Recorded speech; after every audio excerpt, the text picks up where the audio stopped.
Hello, my name is Lois, and my Chinese name is Leung Ching HeI, which no one can pronounce. And I'm currently a second year at United World College in Mostar.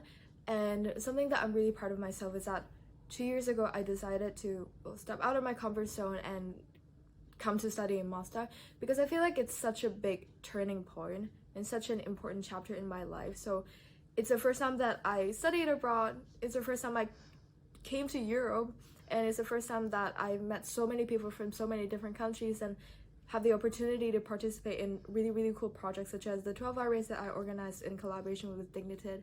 And it is really challenging because it's challenging to stay away from your family, it's challenging to be here alone, to have very few people from home with me.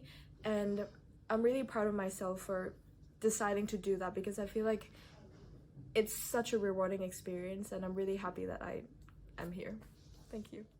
So activism for me is about making a change. It doesn't matter how big the change can be. So for example, when we talk about activism, we're always thinking about big, large-scale projects, to say protests in front of the parliament, protests in front of the embassy, or big campaigns or big petitions.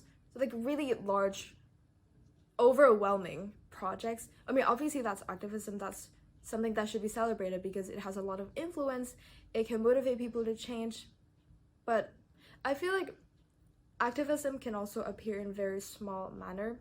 So when it's about change, then any change can also be activism, right? So say conversations. So conversations with people that have different perspectives, conversation with people that have different backgrounds. And I feel like the fact that we're in UWC, and UWC's our school is a school where people come from more than 70 countries.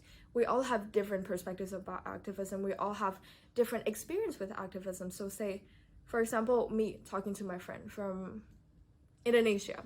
So he has a really cool project. It's about teaching students English, and those students might come from underprivileged backgrounds, and for him activism is about education. And then me talking to him, and then that can also influence my perspective on activism can be something like this.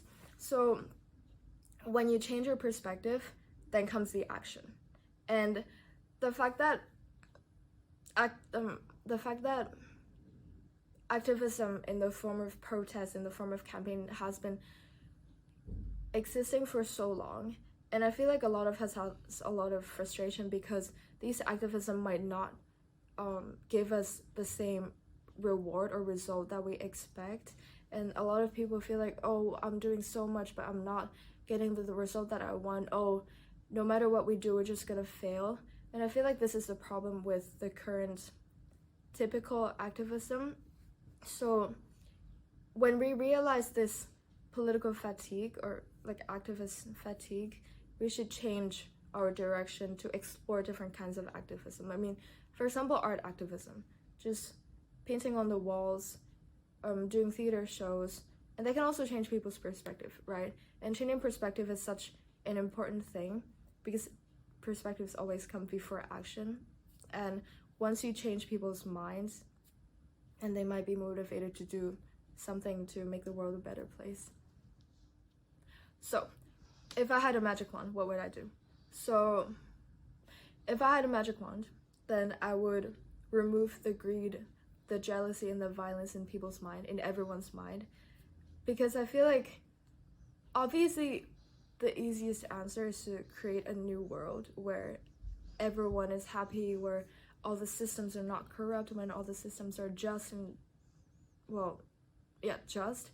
But then there's a lot of hidden dangers in that. I mean, there's so many books talking about creating a new world, a perfect world, and then that goes horribly wrong. But that's because we're tackling the external factor about the systems, but then we're not tackling people's minds.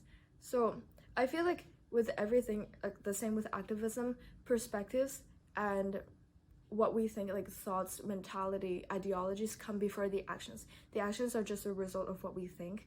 So I feel like for a lot of conflicts happening in the world, it's about political leaders being greedy, political leaders wanting more power, or just civilians wanting more power, civilians wanting to benefit from or exploit other people. And I feel like that's kind of the root cause of most of the problems that we see in the world. So no matter how much we try to change the system, no matter how much we try to like do political campaigns, if we don't change people's minds, say we successfully alleviated one problem, then another problem would just appear because because they have the same root cause, which is people's greed and people's jealousy and people's violence. So I feel like if I had a magic wand, then I would try to clear people's mind of jealousy, greed, and make the world a better place. So my message for young people is to have conversations with people from different perspectives, to have conversations with people from different backgrounds, and also just to be exposed to new environments, because I feel like it's really important to challenge your own perspectives. It's really important to see how, say, what you have been told for your whole life is different from what other people have been told about their whole life, even if it's about the same topic. And for example, I'm from Hong Kong and I'm currently studying a master in Bosnia and Herzegovina, and Hong Kong and Bosnia are such different places, and I've seen so many cultural differences. I've seen so many ideological differences between these two places, and now the fact that I'm studying here means I have both, or at least I'm exposed to both. And it's a really rewarding experience because first I got to know so many people from different backgrounds, and second, I learned about how the same issues, so for example, environmental issues, can be tackled in so many different ways. And when you learn about how other people deal with other problems, you can also learn about how you can use their methods to implement in your home. And this is what traveling, this is what being exposed to different environments and different perspectives bring you. It's not like you don't necessarily have to travel to be able to achieve that.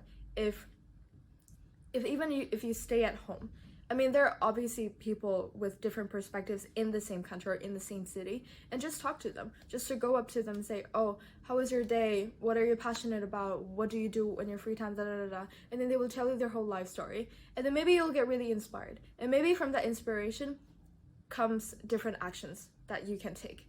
And there's a lot of uncertainty in this, of course. There's uncertainty in everything, but then uncertainty isn't necessarily a bad thing, because uncertainty is about not knowing where you will go, and that